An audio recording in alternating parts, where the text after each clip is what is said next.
যেদিন বাসায় কাজ থাকে না সেদিন চলে যায় ঘুমোতে ঘুমোতে, আর যেদিন কাজ আসে সেদিন একটু দম ফেলারও সময় থাকে না।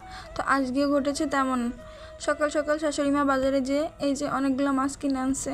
তো এমনি দিন আমাদের মাছটা কেটেই আনে, আজকে মাছটা কেটে আনে নেয়, আম্মু নিজেই বাসায় এনে কেটেছে। তো এই যে শোল মাছ এনেছিল, চিংড়ি মাছ। তো আম্মু এখানে মাছগুলো কেটে ধুয়ে আমাকে প্যাকেট করে দিয়েছে, আমি মাছগুলোকে ফ্রিজে রাখছি। তো আমাদের বাসায় আসলে ছোটো ছোটো দুটো বাচ্চা আছে, ওদের রেখে কাজ করাটা খুব কঠিন হয়ে যায়। যেমন ধরেন যে একজন বাবুকে ধরতে হয়, একজন কাজ করতে হয়, এভাবে করে। তো আজকে আম্মু লাউ চিংড়ি রান্না করবে। আমি আম্মুকে লাউ কেটে দিয়েছি, তারপর মশলা টশলা বেটে দিয়েছি ব্লেন্ডারে, মানে যত যা লাগবে সব কিছুই গুছিয়ে দিয়েছি। আম্মু রান্না করতেছে। তো আম্মু লাউ চিংড়ি রান্না করবে। এখানে যে মশলা দিয়ে আগে চিংড়ি মাছগুলোকে ভেজে তারপরে মশলা দিয়ে সুন্দর করে কষিয়ে চিংড়ি মাছটা রান্না করবে লাউ দিয়ে। আর ওদিকে আমি যে ছোটো বাবুকে একা একা টিভি ধরিয়ে রেখে আসছি। ছোটো মানুষ তো একা থাকতে চায় না, তাই টিভিতে একটু কার্টুন ধরিয়ে ওকে শুয়ে রাখছি। দেন আম্মু যে লাউ চিংড়ি রান্না করতেছে, আর এই যে পেঁয়াজ মরিচ ভেজে নিচ্ছে, একটু কচু ভাজি করবে। তো যত যা করার আমি ওখানে রান্নার ওখানে করে দিয়ে আসছি।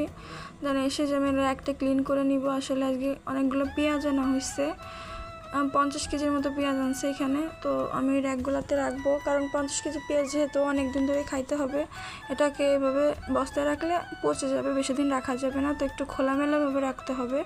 তার জন্য আমি র্যাকটা ক্লিন করে সুন্দর করে পেঁয়াজগুলোকে ওখানে সাজিয়ে রাখবো।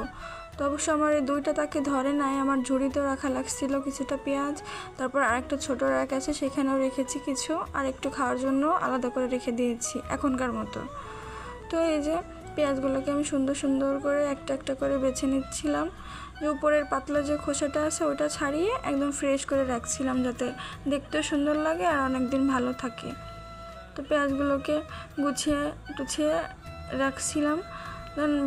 এই ঝুড়িতে তো হয়নি, এই যে এই ঝুড়িতে রেখে দিয়েছিলাম। আসলে মেয়ে মানুষ যে কোনো কাজ করতে গেলে দেখবেন যে আপনার পরিপাটি না হলে সে কাজটা ভালো লাগে না। তো এদিকে দেখি পেঁয়াজ বাছতে বাছতে বৃষ্টি নেমেছে, তো আমি একটু এসে ঢং করতেছিলাম বৃষ্টি নিয়ে।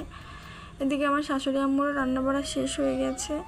শেষ করে আম্মু যে একটু বাবুর কাছে বসছে, আর আমি একটু গোসল টোসল করে ফ্রেশ হয়ে দুপুরের খাবার নিয়েও বসে গেলাম।